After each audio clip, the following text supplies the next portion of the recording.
IT Ninja pathway. See, this slide helps you to assess yourselves and let you know where do you fit into in the IT Ninja pathway. Okay. Let me explain you the different stages in the IT Ninja pathway. Okay.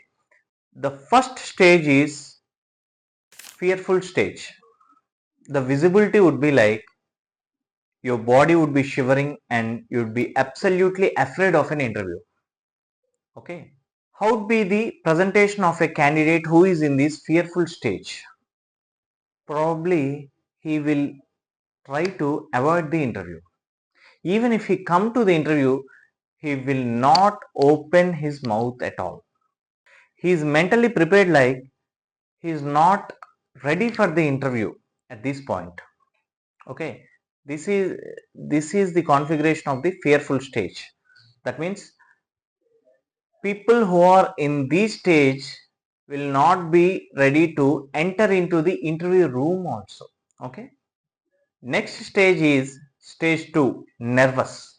Okay, their visibility would be like, for looking they will be like tensed and insecure. Their presentation would be like the candidate fumbles and trips frequently. Okay, a nervous candidate could not focus on his interview.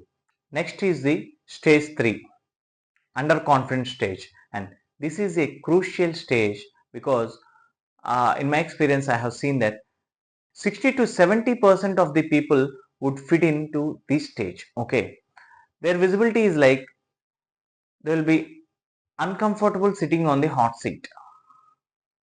His presentation would be like he doubts himself and takes time for answering a question. That means he knows the answer, but he will not be able to put it across the table confidently. Okay, his answers would be inconsistent and unstructured. It happens due to the pressure and lack of confidence, but he could easily come out of it through practice.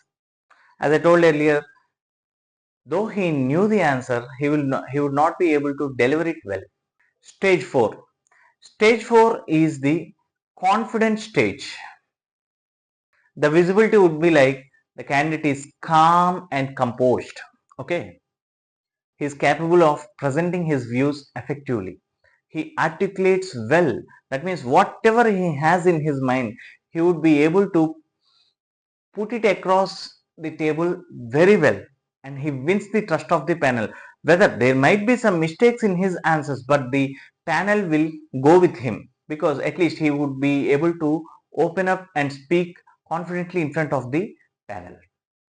And most importantly, he will be able to interpret the interviewer. That means when a question is put to a stage 4 guy, he would be able to analyze the underlying motive that was behind the interviewer's question and answer accordingly. Okay, he was that sharp and focused. Stage 5, and this is the dream stage for any candidate in this hiring equation. Okay, their visibility would be like cool and energetic, like they will enter into the interview room with all the certainty in the world. Okay, they are sure that this job is theirs. Okay, and there will be only 1 to 2% of the people in the stage 5, and these confident people would be around 10% of the total headcount. This bold candidate will lead the interview. He persuades the panel to select him. Okay, he appears to be a gem of the gems. That means I told you right, there will be only 1% or 1 to 2% of the total available candidates appearing for that interview. And this one is important. A bold candidate will portray himself as a perfect match for that advertised job profile. Okay, and this is all about the IT Ninja pathway, and it gives an opportunity to assess yourself and see where do you fit into in these 5 stages. Okay,